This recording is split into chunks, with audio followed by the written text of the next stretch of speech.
Ofoma was a young man of 23 years old, living in a small tea village surrounded by green hills and fertile farmlands. He was known as a hard-working farmer, but trouble came his way when his neighbor, Tafa, accused him being the father of his 4 years old. The accusation spread through the village like wildfire, and soon everyone was talking about it. "I did not sleep with Tafa's wife," Ofoma told his parents, his voice trembling with frustration. "Why would I do such evil against God and our land when I have my own wife?" His father, an elder named Tor, believed him. But in Tiv culture, disputes as serious as adultery needed to be resolved in a special way. Tafa had demanded that they perform SWEM, the ancestral DNA ritual. This was the ultimate test of truth, where the spirits of their ancestors would decide who was guilty. The village gathered the next morning under the great Iroko tree at the center of the community. SWEM was no ordinary event. It was sacred, and everyone treated it with respect and fear. The elders, led by an aged man named Aka, prepared for the ritual. They brought out the SWEM combo, a sacred object that symbolized the ancestors' presence and justice.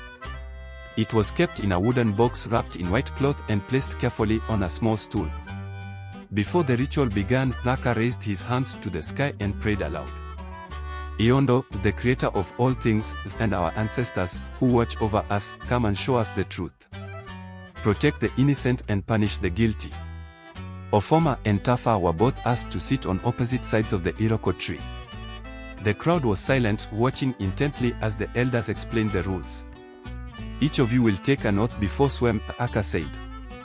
"The guilty one will suffer the consequences. If you are innocent, you have nothing to fear."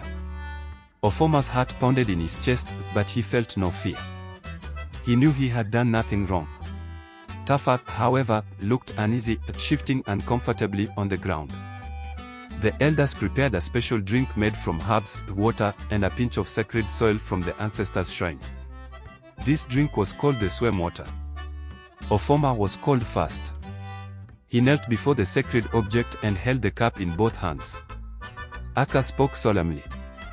"Repeat after me," he said. "If I am guilty, let SWEM punish me. If I am innocent, let SWEM protect me." Ofoma repeated the words and drank the SWEM water.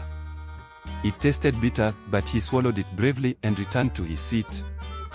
Then it was Tafa's turn. He hesitated for a moment before stepping forward.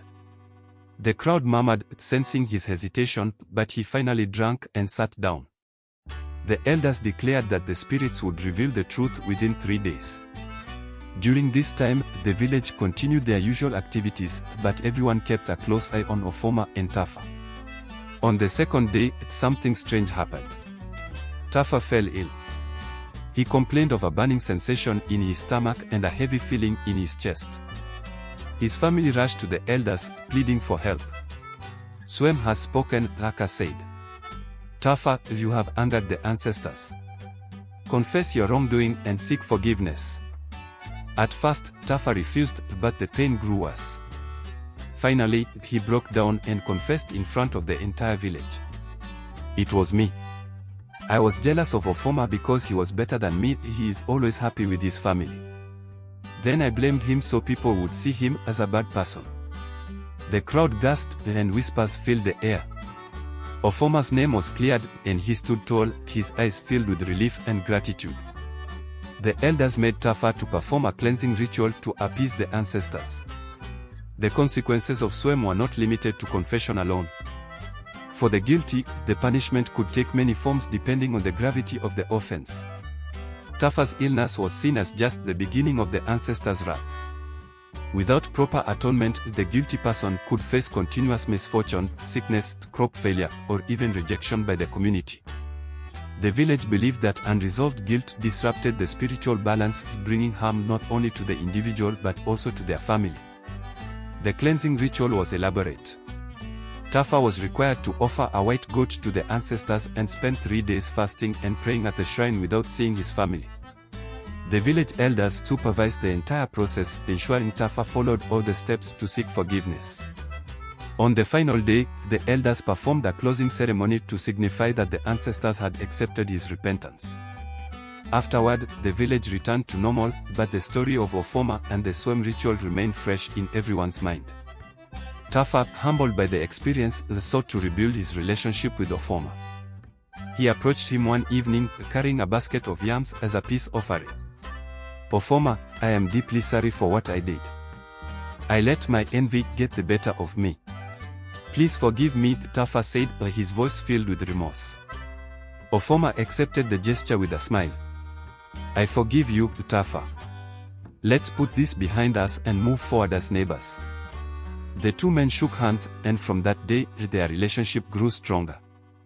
The villagers admired Ofoma for his forgiving nature and Tafa for owning up to his mistake. The incident became a lesson for the entire community about the power of truth and the importance of living in harmony. As the seasons passed, Ofoma continued to work hard on his farm, his reputation restored and his faith in the traditions of his people strengthened. Whenever he walked past the great Iroko tree, he felt a sense of pride and gratitude, knowing that SWEM had protected him and upheld justice. And so, life in the village carried on, guided by the wisdom of the ancestors and the enduring power of their sacred rituals.